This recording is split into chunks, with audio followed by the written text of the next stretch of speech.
Welcome back to the show. It is your girl Sarah right here on the Sunrise. And just like I promised, I am back here after a few minutes to actually talk to you about everything that is very important, very interesting, especially when it comes to science, health, whatever it is that you name, we will be discussing it right here on Relax Radio. So make sure you stay tuned because I do have a lot of fun and interesting content coming your way. So make sure you stay tuned for that.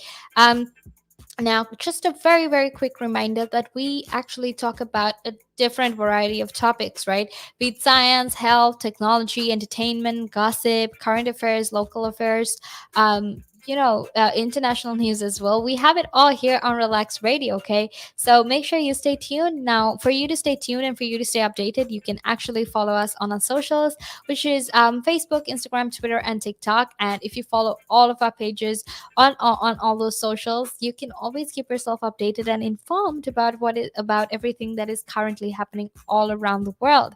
um and also, if you want to be a part of this conversation, you can do that because when you download the app, which is available on both the Google Play Store and the Apple App Store, you can be a part of this conversation anytime you want. And I'm talking about whether it's morning, afternoon, or nighttime, whatever time it is, you can actually always make sure you're listening to us. Make sure you're giving us your thoughts and opinions. So make sure you stay tuned because, like I said, we will be talking a lot of fun, interesting content.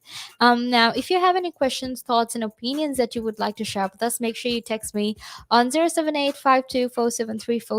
because I would love to hear your thoughts and opinions on what I am talking about. But also, if you've experienced any of the things I'm talking about, if you want to share your story, if you want to share your experience, well, make sure you text me because you might just get the chance to actually share your experience with everyone who's listening in as well.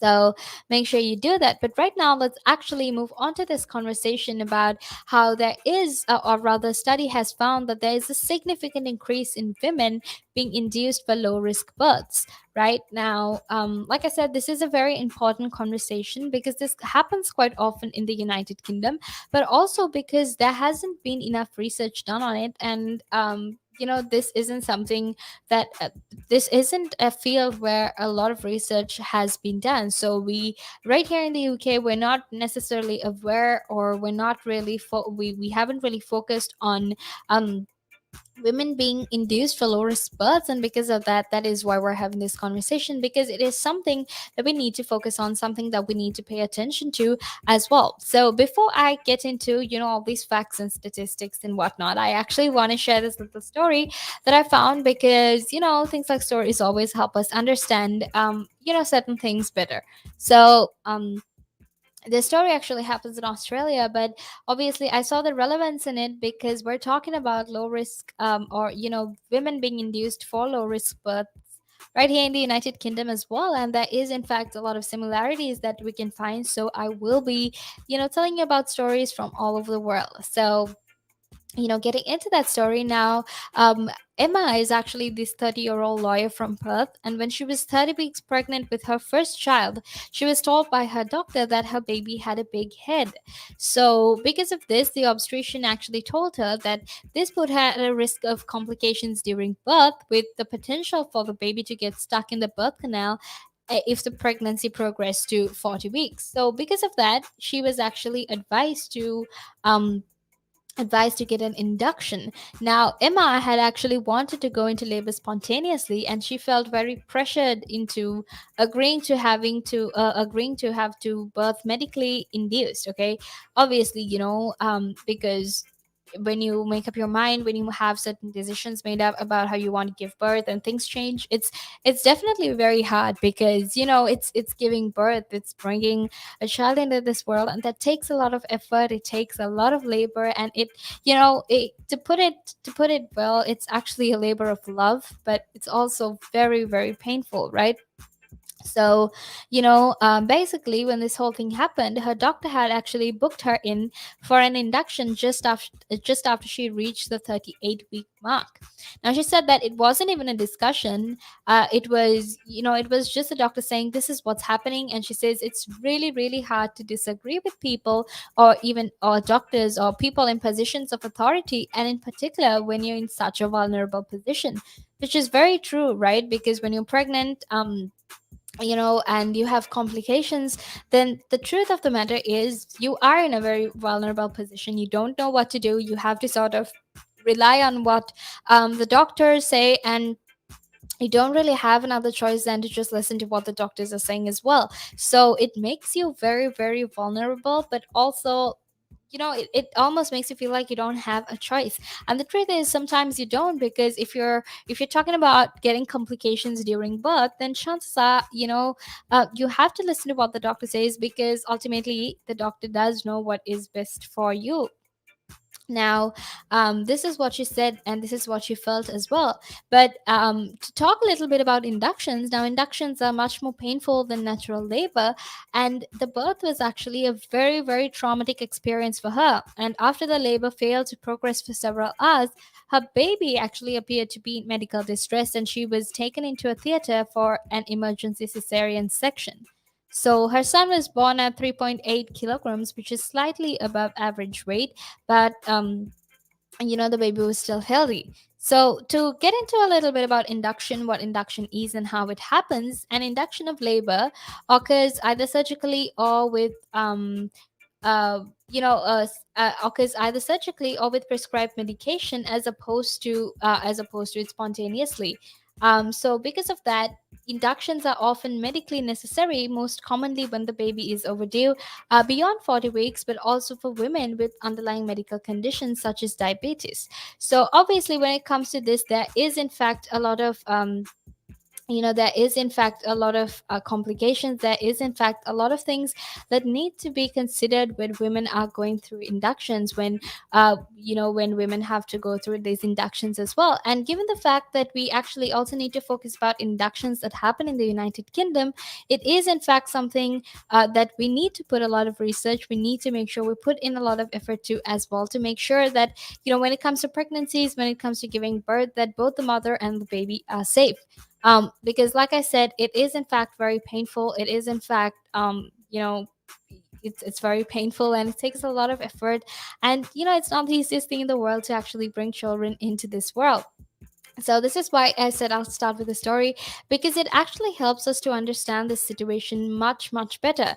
Now, to actually focus on how inductions work, to focus on how it happens, let's actually focus on Australia for a bit, because there is a lot of evidence that we ourselves right here in the United Kingdom can actually take, or rather some things that are very, very applicable right here in the United Kingdom as well.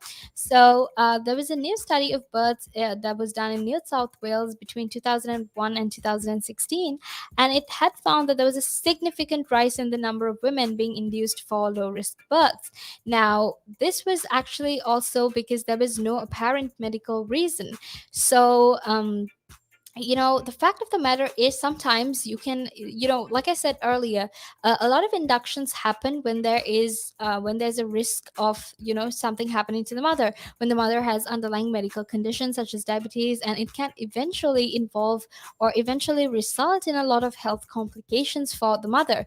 And that is why inductions actually happen. So obviously, because of this new research that actually found that when it came to some of these inductions, that some of the mothers who went through induction actually had no apparent medical reason. Now, the study that was published in the journal BMJ Open actually included 474,652 women who were aged between 20 and 35 who had uncomplicated births. And whereas the baby's gestational age was between 17 and 35, 37 and 41 weeks, it was actually found that 15% of these young, healthy women had actually induced labor without a recorded medical indication. So that just goes to show that with everything that's happening with the change in the environment, in the surrounding around us, that a lot of things are actually changing, right?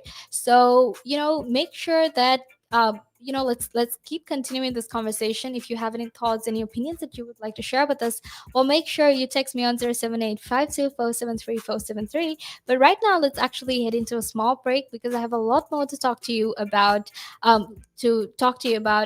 induction of labor and so much more. So make sure you stay tuned. The valuations that you place on an asset are always behind you. It's always in hindsight. It's never in front of you. And that's one of the challenges, right? Because you're always valuing what happened yesterday. And what you need is what's going to happen tomorrow. What am I saving or investing for?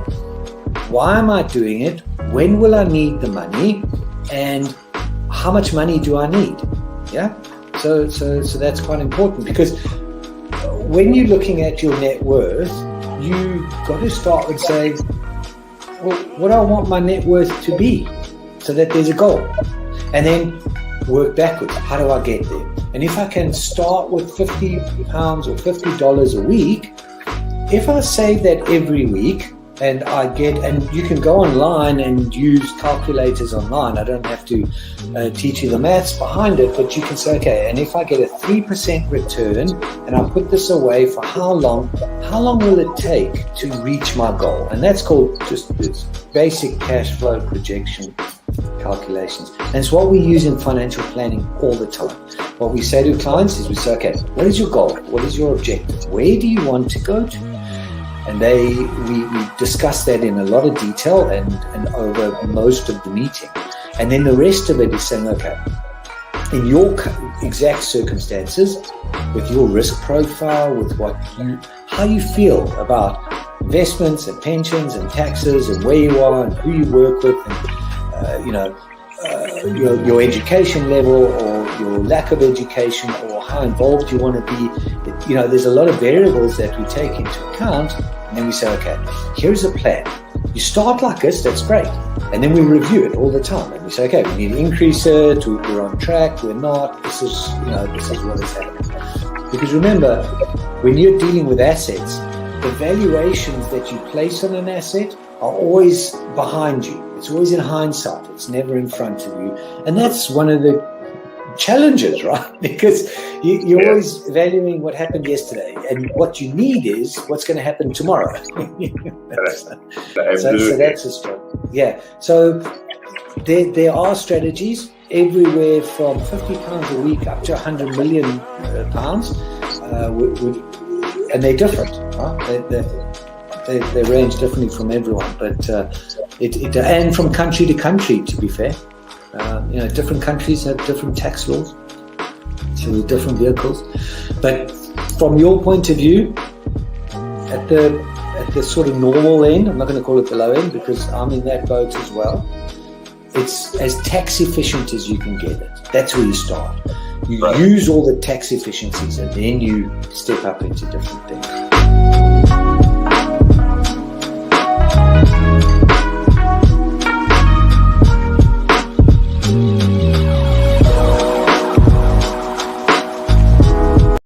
And it gives them something to look at, and it makes them laugh. It makes them laugh, so that's why I do it. Oh, and it could be a really good pickup line as well. Ladies will ask, "Hey, excuse me, so why are you wearing something so colorful?" I mean, hey, you can always have something up on your sleeve. I mean, got me thinking. You want to stand out. Why do you want to stand out though so much, especially with these kind of shirts when you're riding? There must be a purpose behind it, right? Well, when you say a purpose, Nick, what I do, I wear the shirts, and mainly one because they're nice and bright, so they make me visible, especially if I'm riding on the road. Okay. That's very important, right? Because you want cars, very important. And also, like, people see me in like calves, and perhaps I shouldn't be saying this on air, I suppose, but in the bar afterwards. All right. And it gives them something to look at, and it makes them laugh. It makes them laugh, so that's why I do it. Oh, and it could be a really good pickup line as well. Ladies will ask, "Hey, excuse me, so why are you wearing something so colorful?" I mean, hey, you can always have something up on your sleeve. I mean, you look like a guy who would do. You know me too well. You know me too well, Nick.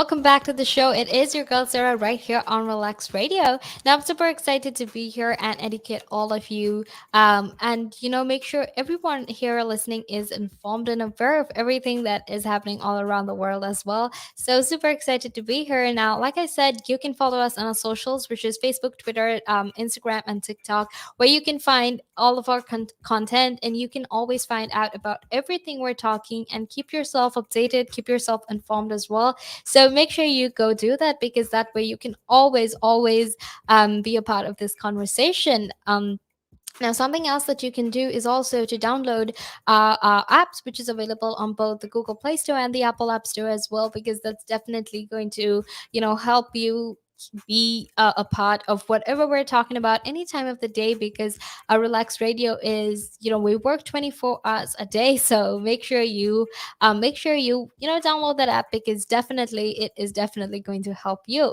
But let's actually get into the conversation that we were having earlier about how there is in fact an increase when it comes to the induction of low risk births, right? Now, like I said earlier, it's very important that we talk about this, because there isn't enough research, there isn't enough research that is currently being done to actually find the effects of induced labor and why it happens so often right here in the United Kingdom. And the thing is, a lot of the times, when research is conducted, they tend to sort of think that induction happens due to medical conditions and such and such. But the thing is, sometimes it's not only medical conditions. Sometimes there are other factors that contribute to induction, and we'll be talking about all of that right here on Relax Radio. So make sure you stay tuned, because I do in fact have a lot of things to tell you and inform you about induction and what happens when it comes to induction and how it actually affects people. So like I said, you're in the second hour of my show, and I'll be keeping you company all the way until 9 a.m. So make sure you're a part of the show. Make sure you text me on 07852 so I can get to know everything that you want. I can get to know everything that you're thinking about, your opinions, your perspectives, whatever it is. Just make sure you text me, because that way you can actually be a part of this conversation, and I would absolutely love to hear your thoughts and opinions on it as well.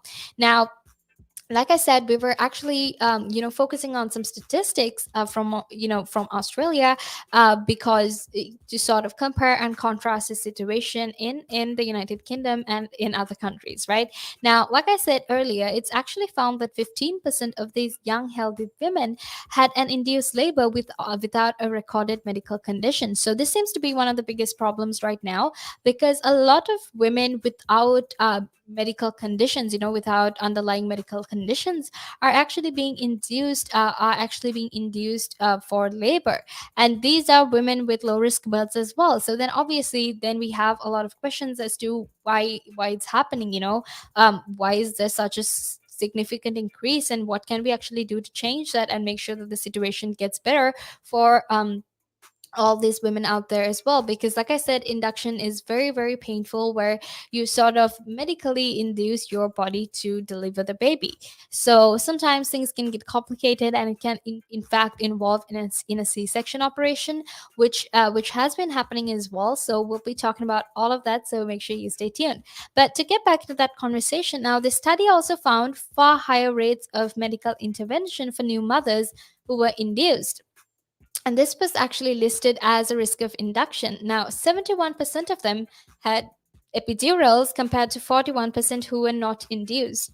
So the statistics itself just goes to show how dangerous it is, and in fact how it can actually put both the mother and the baby at a lot of risk as well. Now, C-section rates were actually more than twice as high, 29% compared to the 14%, and epistemies actually occurred in 41% of the births compared to 31% of those births. So there is a very significant increase, and this is not even like a small increase, but in fact these are huge percentage increases when it comes to all these increase in epistemies, in C-sections, and in even when it comes to these epidurals. Now, over the 16-year time span of the data, the rates of induction actually doubled for the first time for mothers at 38 and 40 weeks of gestation. So obviously that is something that we really need to sort of look into, right? Because we need to understand that the higher these rates increase, the more risk it has for mothers, right? And given the fact that we're currently having a lot of problems, especially when it comes to the United Kingdom, we have a lot of we have a lot of problems in our health systems. And when I mean health systems, I'm talking about, these different diseases. Because right now there's obviously the first thing that comes to mind is the pandemic, that's happening. Like the NHS has been overworking. They've had to basically, put in so much of extra work and extra hours because of how much of COVID patients were actually there at the beginning of it. But right now the numbers have obviously reduced. But still, having said that, there is still a lot of other things that the NHS focuses on as well. So in addition to the pandemic, there are also other disease conditions. There are other things that problems that the health system has to sort of deal with. So obviously when things like this happen, it's actually very, very scary, and it is in fact very, very traumatizing as well. Because if we were to leave aside the health sector, and we were to just think of this in the perspective of mothers, mothers with who are having children for the first time, it actually has a lot of trauma for them as well, right? Because when it comes to getting pregnant and having children, no one actually expects expects their pregnancies to get complicated. Like literally, no one does. But the thing is, sometimes when it does get complicated, when they do feel like they're in vulnerable positions, and when they do feel like they don't really have another choice but to do what the doctor is asking them to make sure that they're safe, it actually puts a lot of strain and a lot of stress on these mothers as well. So that is definitely something that we need to consider. That is definitely something that we need to focus on. And it's very, very important that we actually try to fund more of the research when it comes to induction of labor as well. Now, when it comes to the United Kingdom, every year 1 in 5 laborers are actually induced in the United Kingdom, which is statistic that is it's a statistic that we should all be scared of. Because frankly, if 1 in 5 laborers are induced in the UK, then that just means that there's something seriously wrong and something that needs to be addressed as well. Because the thing is, sometimes when these health problems get worse, when things get much, much worse, it's very, very hard to deal with them. So it's easier for us to do research now. It's easier for us to find the causes of it and to find as to why it's important for us to find out why this why in the induction of labor needs to happen for happens right now for low risk births as well. And that way we can actually take steps. We can actually make sure that when it comes to all these mothers, we can also make sure that they're safe, and that we don't really put them under a lot of stress and a lot of strain as well. Now, the rate of labor induction has actually increased in the United Kingdom over the past 25 years in all 4 countries in the United Kingdom. Now, obviously, the fact that it has increased is also something that, like I said, again, something that we really, really need to, make sure we understand. It's something that we need to put our time and effort and energy into, just to make sure that we understand the effects of it, that we are able to diagnose it, and we can actually make sure that it's so much better for all these pregnant mothers out there who have to go through labor induction as well. Now, like I said earlier, labor induction is, when it comes to labor induction, you associate it with underlying medical conditions. But the thing is, sometimes sometimes the induction of labor can also be related to other factors. Sometimes it can be related to social factors as well. So now there is a research that, or there was a research that was done into this as well. But that was actually one of the few researches that were done with regard to the induction of labor. And there hasn't been any new research that was actually done for this. So obviously the thing is, with time, things can get worse. Things can develop over the years, and things can definitely change. So it's very, very important that this research that happens is consistent, so we can actually make sure that whatever is happening, that all these changes that all these young mothers are going through can actually be monitored a lot, right? Now, lip induction has previously been associated with a greater risk of subsequent childbirth interventions, and due to its link with operative births, it can also be a very costly intervention. Previous research actually found out that women experiencing their first births are actually, in fact, much more likely to be induced than women who had births before. But the instant but what needs to be understood and what needs to be kept in mind is the fact that it doesn't matter if you haven't had if this is your first birth, or if you've had previous births before that. You can still be induced, during labor, or you can still be induced for labor, especially if the doctor sees any complications for you, realizes that there is in fact a lot of complications for you as well. Now, it's very, very important that we sort of begin to understand that when it comes to induction of labor, when it comes to how much these mothers are at risk, that things are actually made much, much more easier for them. Because, like I said, there are a lot of young, healthy women out there who are induced for no reason. And then you sort of need to understand that when it comes to instances like that a lot of things can change, right? So, for example, when I was talking about Australia, and I was talking about how the number of low risk births have increased significantly for no apparent medical reason, then there has to be some other reason as to why these things are changing, why there's so much of other problems as well, right? So obviously this is something that needs to be researched about, but make sure you stay tuned, because I will be in fact talking about this a lot more, and I will also make sure that we will keep continuing this conversation. So make sure you stay tuned. But also, while you're here, just make sure, if you have any thoughts, any opinions, any messages that you want to share with us, make sure you text me on 078 52473 because that way you can be a part of this conversation. You can share your thoughts and your opinions, and also if you have any experiences that you would like to share with us, well, you can do that too. So make sure you do that, because I would absolutely love to hear from you, and I would love that you could be a part of this show. But until then, make sure you stay tuned, because right now we're going to head into a small break, and then obviously we'll be back to talk about induction, the risks it has, and what actually can be done. Again, but now, if you say to a child, if I went up to a child and said, "You've had one to forget," God, there'd be an inquest. Me, why did you reject my son? Well, I haven't rejected your son. I want to talk about, how the generation gap, how much has changed, especially when you check the youth nowadays in comparison, to people back in the day. I'd say when I was younger, it was more disciplined. Not now. In comparison to now. Not at all. Not now. The way things are nowadays, the younger generation, you seem that they can't accept the word no. If that makes sense. They can't accept rejection, essentially, is all you're trying to say.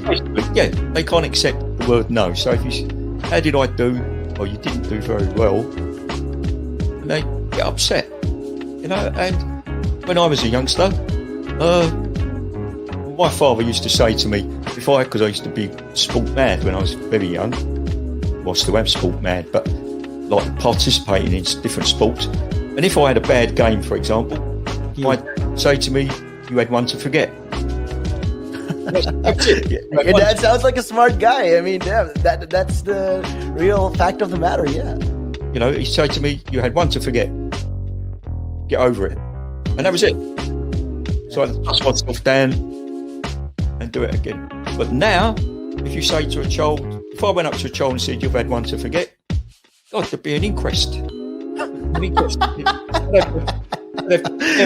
Me, why did you reject my son? Well, I haven't rejected your son. Or daughter.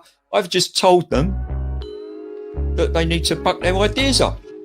That's the truth right there. I mean, if you think about it, if you check the generations, like right now in the US as well, I've seen a lot of these things as well. In the UK, you get medals for participation. But what's the point? What's What the are you point? trying to? Yeah, what's the point? Either you win or you lose. People are so afraid to put that whole notion of lose. When it comes to right now, the generation gap is just crazy. You know how much a lot has changed. Social media has taken control of our lives, and we don't even realize it anymore. We're crippled because of it. That's absolutely right, Nick. Because as you said, nowadays it seems that you get rewarded for failure.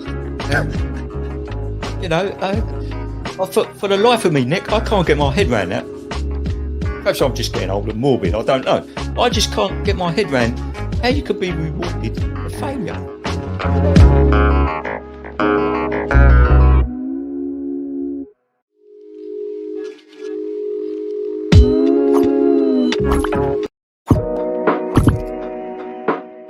Now, there's a lot of conversation around who pays more taxes, if it is the rich or if it is the poor, right?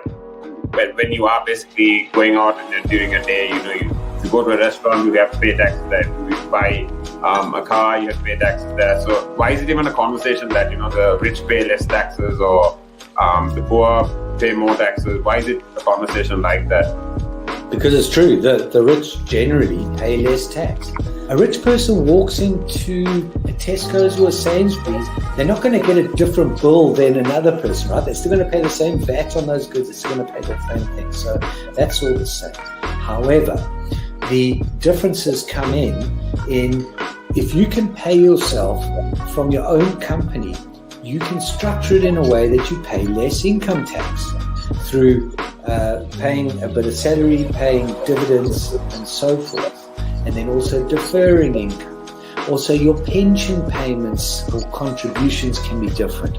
So that increases your tax sort of gap, if you want to use it that way. Where a PAYE person just gets paid salary and bonus. And now those are the most highly taxed sources of income in the UK, definitely, in the UK. We've seen it, right? If an owner of a large public traded company does something wrong, irrelevant of what that company does or how valuable that company is, the stock generally falls into a pool of nothing, right? Because in a public company where the stock is traded openly on the stock exchange, the value of that stock is driven by supply and demand, it's driven by emotion, it's driven by news, it's driven by quite a lot of variables over and above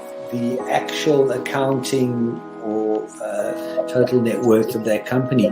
I mean, we've seen it, right? If an owner of a large public traded company does something wrong, irrelevant of what that company does or how valuable that company is, the stock generally falls into a pool of nothing, right?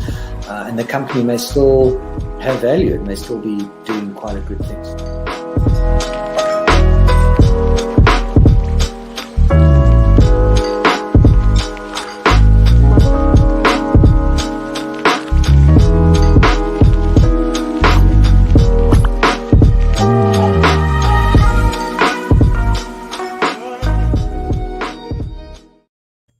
Welcome back to Relax Radio. It is, in fact, your girl Sarah on the Sunrise, and I'll be keeping you company all the way until 9 a.m.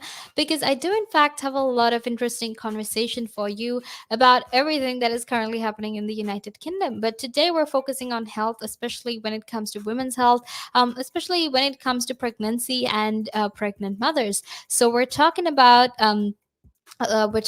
induction in low risk births and how that has affected a lot of the women in the United Kingdom, a lot of mothers in the United Kingdom, and how we sort of really need to focus on it and begin to understand why they're currently facing all of these all of the things that they're currently facing, right? So to get back into that, before I actually get back into that conversation, I want to quickly remind you that you can be a part of this show. All you need to do is just text me on 078 and that way you can actually be a part of this show.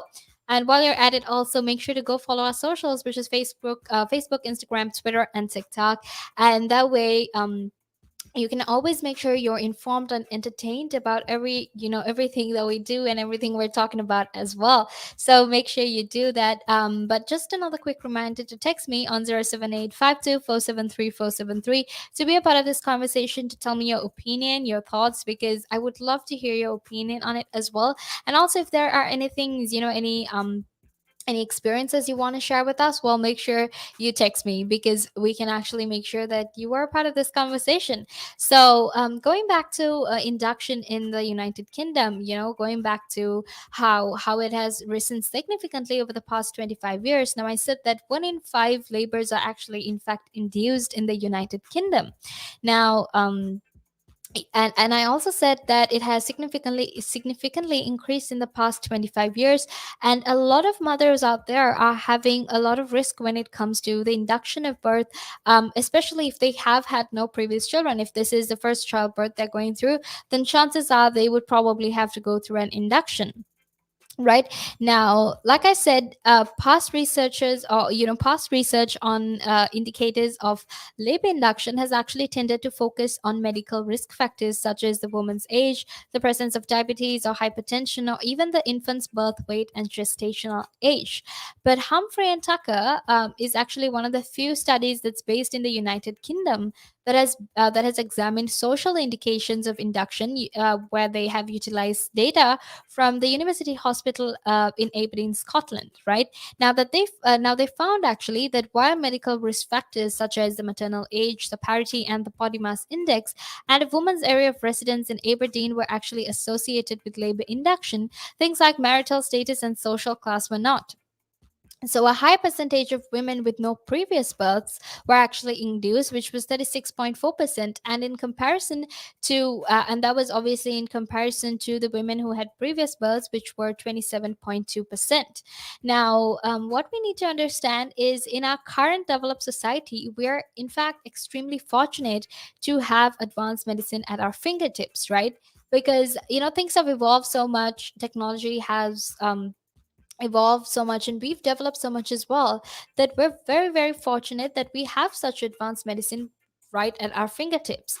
But and actually, because of that, countless lives are actually now saved due to this modern medicine. And because we have access to antibiotics, we have access to sterile surgical techniques and general improvements in nutrition, it's actually, helping to save a lot of lives. Now, with around a quarter of all the births in the United Kingdom actually ending in cesarean section, and over a third of all labors artificially induced, one might actually be forgiven for thinking that women in modern society have actually lost the ability to give birth without medical intervention. And we think that, right, because everything is so developed, you'd naturally assume, oh, this process is in fact going to be easier, you won't really have any complications. But the thing is, that's actually not the case. The Even though we think that because everything is so developed, because everything is so evolved, that you would have little to no complications, that's actually not true. Because right now, people are having more complications than before, right? Because we are actually still striving to find that right balance and the appropriate use of medicine, particularly in the context of maternity services. Now, something that we need to keep in mind is, sometimes it's because of the medicine that we give, for example, obviously you give medicine to reduce the impact of a disease, right? But the truth is, sometimes when you're taking so much of medicine, it might actually mask the actual mask the gravity of your condition, how bad it is. Things like that could actually be masked by the fact, by how by the amount of medicine you're taking, right? And like I said, because we're still sort of struggling to find that right balance and the appropriate use of medicine in the context of maternity services, this problem in fact exacerbates. Now, the proportion of births where labor was induced has actually increased from 20.4% in 2000 in the period of 2007 to 2008 to 32.6% in 2017 to 2018. So that is in fact a huge increase, and that just goes to show that things have changed so much for us. And even though we think that things would, with time things would get better, things like induction will be reduced, the truth is it has in fact increased. So that just goes to show that there must be something wrong, there must be something that we haven't really seen yet, something that we really need to focus and research on, just to make sure that we don't put the mothers at risk and even the babies at risk as well. Now, many women and birth professionals are actually left asking why, because how can the rates of induction be rising so sharply, and how much, and because of that, how much harm are we actually causing to women and their babies with these high rates of intervention? And you know because of this intervention, has any of these outcomes improved? So obviously, in order for us to understand why the rates of induction are soaring, and how it's actually impacting women, we actually need to try to understand the current climate and the culture of our maternity system, right? Like I said, our maternity system is going through a lot of changes. There are so many things that we have to adjust to as well. And if we take the health system in general, there are so many new things that the health system has to handle every day. Now, for example, if you take the COVID-19 pandemic, now that was something totally unexpected, right? Obviously, in addition to all the problems, all the other crises that they had to deal with, they also had to deal with the virus. So obviously, then in that context, you sort of need to look at it in that perspective, to sort of question as to why it is so hard for our health system to balance all of this, to sort of make sure that everything is balanced. Because you need to understand that when it came to the pandemic, when it came to this virus, all the resources that were actually being used for all the other things were minimized, right? They The most amount of attention, everything was just like very focused on the pandemic, everything was focused on the virus. I mean, obviously that didn't mean that all the other medical procedures stopped, but it's just, the virus, people who had got contracted the virus were in fact prioritized, right? And when you are a country that is dealing with a health crisis, then obviously you have no other alternative. You have to deal with that health crisis, because if you don't deal with something like a virus at that given point of time, then things are in fact going to get worse. And we saw that clearly in the United States, right? Because we saw how badly things got. We saw very clearly how things exacerbated as well. So obviously, when things like that happen, when these situations exacerbate, it is in fact, the health system doesn't in fact have any other option than to just make sure that they can try to reduce something like the virus. Because something like a virus is in fact, very very contagious, it can affect a lot of people. So then obviously the priority becomes making sure those people are safe. And that's why when it came to this whole culture of maternity, when it came to all the maternity wards right here in the United Kingdom, obviously there wasn't not that there wasn't any attention of it, but obviously, when things like that happen, priorities changed. And like I said, when we're trying to understand as to why these rates of induction are soaring and how it's exactly impacting women, we really really need to understand the current climate and the culture of our maternity system. We need to understand that when it comes to the maternity system, what changes can we make? And when we make these changes, is it actually going to help? And what kind of help is it going to be? Is it actually going to be very helpful just for the mothers or for the babies? Or what kind of impacts it would have on the future as well? So there are different questions like that really exist. So for example, when you're having these conversations, when you're having these thoughts on the rising rates of induction, it actually sets a scene for the rest of our conversations on the issue as well.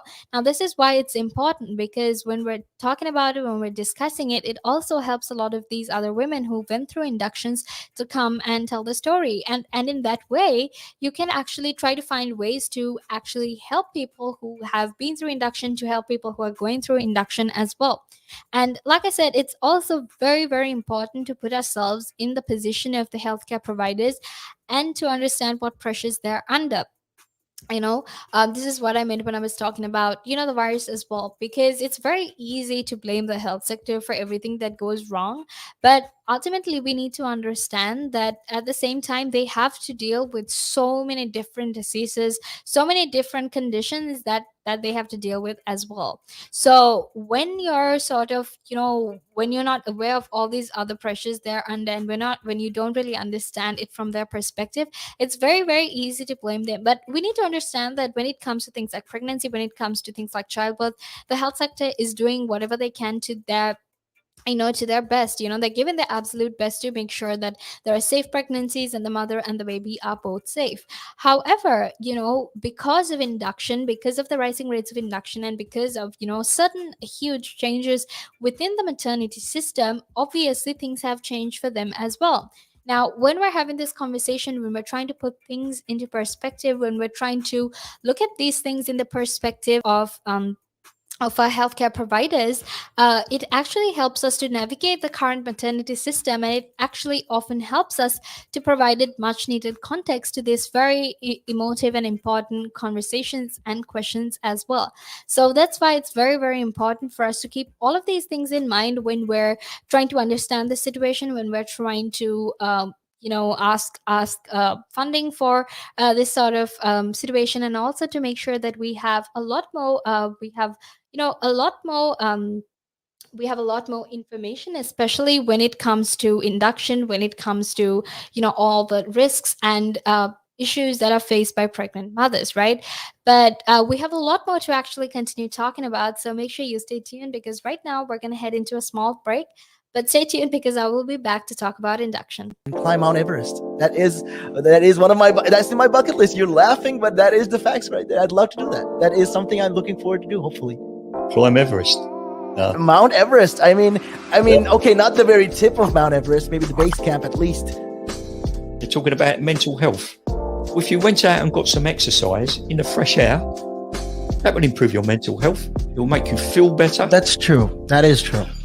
I wholeheartedly agree. But then for some people, it's how do you find the motivation to, especially when it comes to riding a bicycle, to do it again and again and again and again? It's a cycle that you have to be used to. How do you do it? What makes you wake up in the morning and decide, hey, I'm going to pick my bike up today. I'm going to cycle. What makes you want to do that? What makes me want to do that? Yeah. What do you like? What could you give listeners, like people listening in right now? What kind of tip could you give them? Well, the first tip I would give them, if you haven't tried it before, try it. It can open up new horizons. It will make you fitter. It will definitely make you fitter. Cycling is one of the best forms of aerobic exercise you can do. It sounds like, if you think about it, yeah, it sounds like great fun. Because what essentially you're trying to say is also at the same time, when if you look at it from this perspective, with regards to mental health, especially when you look at it with mental health, this is another way to fight it. I feel like you go outside, you meet more people, you interact with, socially, you will interact with more people, and you're keeping fit, you're making connections, you're breathing in the good and exhaling the bad. I feel like that's a great thing right there. Absolutely. Yeah, you got a better way with words than I have, I'll tell you. But you're quite right. What you say there. I've been doing this for quite some time. Hey, you'll get the hang of it. I've been doing it for about 10 minutes now, so yeah. That I can never really understand people staying in one room the whole day when you can have the world to see. I am a traveler. I travel. I love traveling. Traveling is just one of the things I do. And on top of my bucket list was, to one time, hopefully when I get there, go to Nepal and climb Mount Everest. That is one of that's in my bucket list. You're laughing, but that is the facts right there. I'd love to do that. That is something I'm looking forward to do, hopefully. Climb Everest. Mount Everest. Okay, not the very tip of Mount Everest, maybe the base camp at least. Base camp, yeah. At least. Would you be able to cycle there? Oh.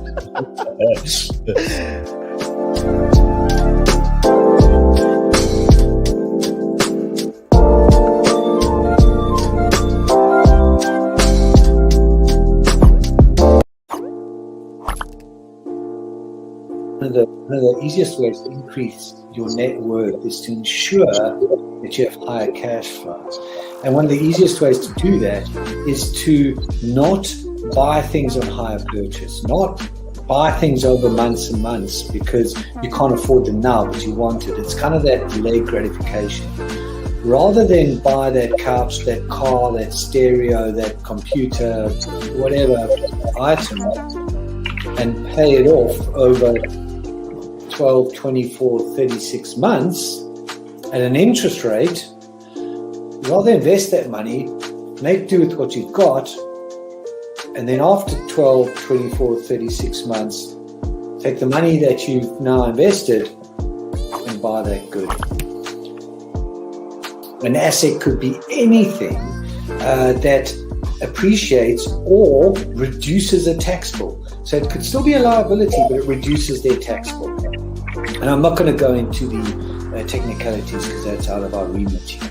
However, for our use or our purpose, what we are talking for the listeners here is I would put this definition of an asset forward. An asset is anything that increases your income. Anything. Now, there's a lot of conversation around who pays more taxes, if it is the rich or if it is the poor, right?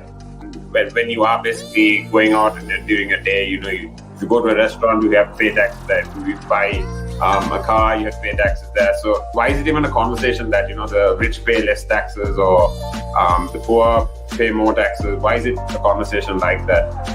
Because it's true, the rich generally pay less tax.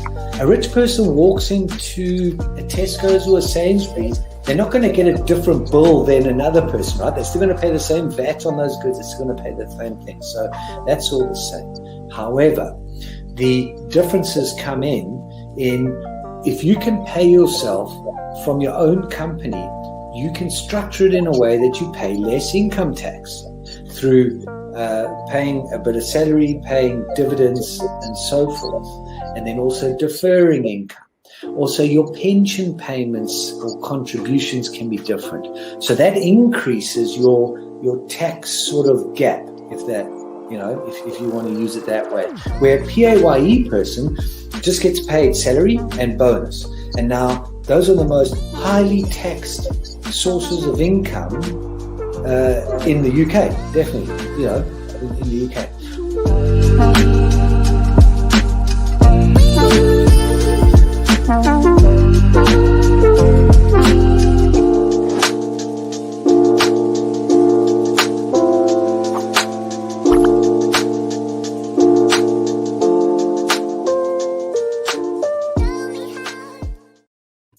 Welcome back to the show. It is your girl Sarah right here on the Sunrise.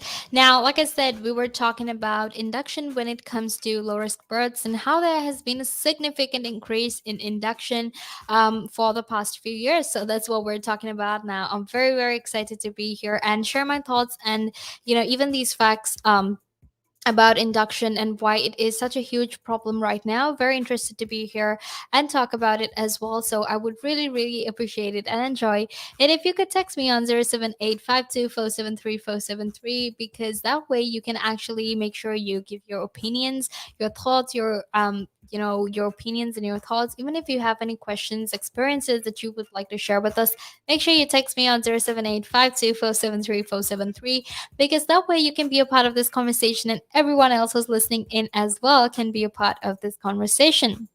So, like I said, it would be actually really amazing if you could be a part of this conversation.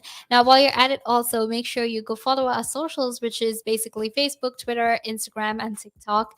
You can always keep yourself updated and look at some of the most amazing content that is out there, because that is what we do right here on Relaks Radio.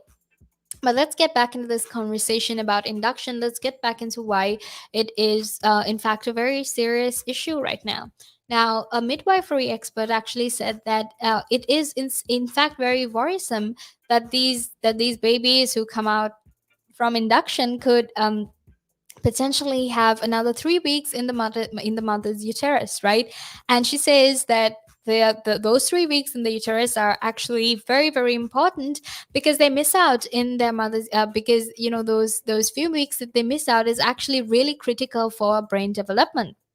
Now, this midwifery expert, she also pointed to some studies that showed that babies born at 37 or 38 weeks, which are known as early term births, actually had higher rates of development delay and lower cognitive outcomes than the infants born at the term 39 or 40 weeks. So infants from induced birth in the study were also more likely to be later admitted to hospitals from respiratory and ear, nose, and throat infections as well. So, according to the World Health Organization, guidelines, the induction of labor is not recommended in women with an uncomplicated pregnancy at gestational age less than 41 weeks. So it's not recommended because it in fact can be very, very harmful. So then why is there's such a huge increase in induction of birth, right? Again, there are so many questions, there are so many claims about it as well, and I'll be talking about all that, but make sure you stay tuned. But to get back into these effects and the risks that are faced by children who are born from induced labor. Now, although the full term is actually considered to be 39 to 40 weeks, how long a woman's pregnancy lasts actually varies very naturally, and this was actually said by Timothy Moss, who's an associate professor at the Monash University. Now, he said that when it comes to different women, the terms of pregnancy can be different as well. Now, 37 weeks will be right for one person, but 41 weeks might be right for another person. So the thing is, when it comes to all these different women, terms of pregnancy change because obviously, like I said, this 40 40 41 40 to 41 week period is the calculated average, but obviously depending on your ethnicity, depending on your race, things can be very, very different for different women. Now, research has actually found that when it comes to Black and South Asian women, for example, they have a shorter average pregnancy. They have a shorter average pregnancy length before spontaneous labor than the white European woman, and usually they deliver on average at 39 weeks compared to 40. So this is what Professor Timothy Moss is actually saying. Now, there's actually no doubt that medical intervention in labor and the involvement of doctors in care during pregnancy in some cases necessary, obviously, like that's a given. In some cases it's absolutely essential, it's very, very important. But and throughout history it's certainly saved thousands and millions of lives. But he says that evidence also shows that healthy women with low risk pregnancies can in fact safely deliver babies without unnecessary medical intervention. So in that case, it's always best to make sure you're not induced. And we also need to understand that when it comes to these women, they're actually in fact very capable of doing that with very good outcomes in terms of their babies, in terms of their bodies, but also in terms of their mental well-being.